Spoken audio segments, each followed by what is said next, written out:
With us is Robert F. Kennedy, Jr., who's mounting a third-party campaign for President of the United States. So, Mr. Kennedy, I assume you're confident that you will end up on the California ballot. Right now, you're not on the California ballot.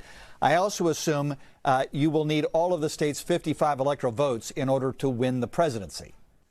I could, yeah, mathematically I could do that, but we intend to win California. We're doing something a little different in California.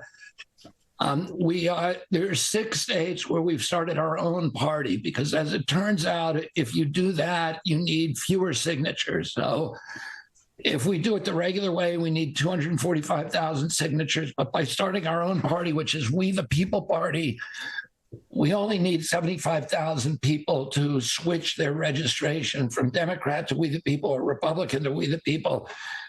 If there's Californians who want to do that, they should go to Kennedy24.com/California, and it will just walk you through the process. We need 75,000. I think we have about 15,000 now, and we have till, I think, the end of May to get them. So we're very confident that we'll get on here. For full disclosure, my late father was selected to be a delegate for your uncle in 1960. Democrats have a 2-to-1 registration margin over Republicans in this state. 11 million Californians voted for Joe Biden in 2020. You honestly believe you can swing all those votes your way? Well, right now, I'm beating them nationally in Americans who are under 45 years of age.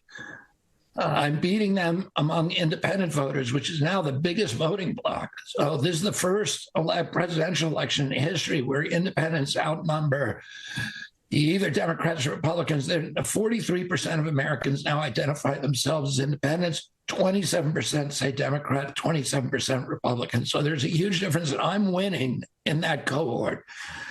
I'm in a 3-way tie at this point with Hispanic voters in our country. And that's, my momentum is going upward. I'm getting more and more Hispanic voters who are coming over to my side. The only group that I do poorly with is baby boomers.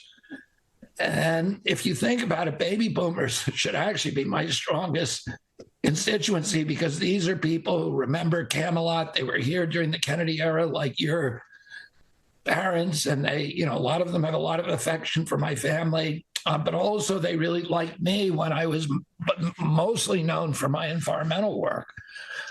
But a lot of those people only listen to the television networks or to the New York Times, the Washington Post, CNN.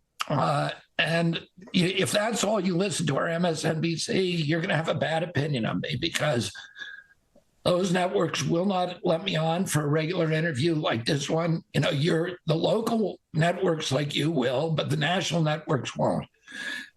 And so our task over the next 7 months is to let those people see me, understand that a lot of things they've been told about me were just wrong. And we think that, we'll continue to grow our base. And finally, along those lines, you're part of arguably the most famous political family in U.S. history. Many of your family members, though, reject your candidacy. Your sister Rory called your campaign dangerous for America. Respond to that. Yeah, first I would say I have a very big family. I think the last count that we had was 110 of us.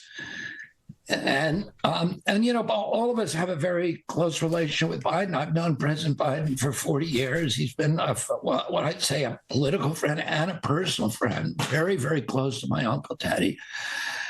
There's 5 members of my family who work for the White House or with the White House, jobs there or employment, ambassadors, et cetera. And President Biden has a bust of my father behind him at the Oval Office. So I understand why members of my family, are troubled by me running against somebody who's been a longtime family friend. Like most families, we don't agree on everything. But, I have many, many family members who support my campaign.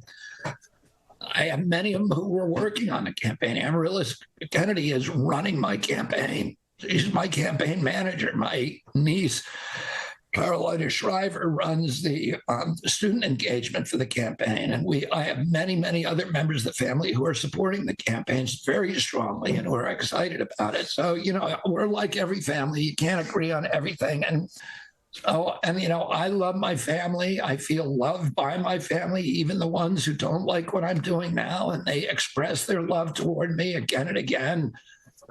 I'm having dinner with a bunch of them tonight, who've reached out to me.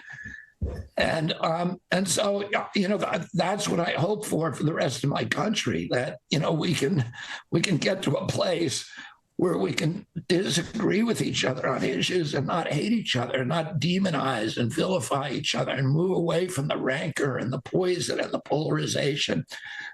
And, I think my family is a good example of how to do that. We can differ with each other without despising each other. Robert F. Kennedy, Jr., candidate for president, thank you for taking the time. Thank you for having me. Up next, the city of Los Angeles is facing a budget crunch, what that means for its 4 million residents. We take a look at the numbers and the staff cuts that have been proposed with LA's Chief Administrative Officer, Matt Szabo, when we return.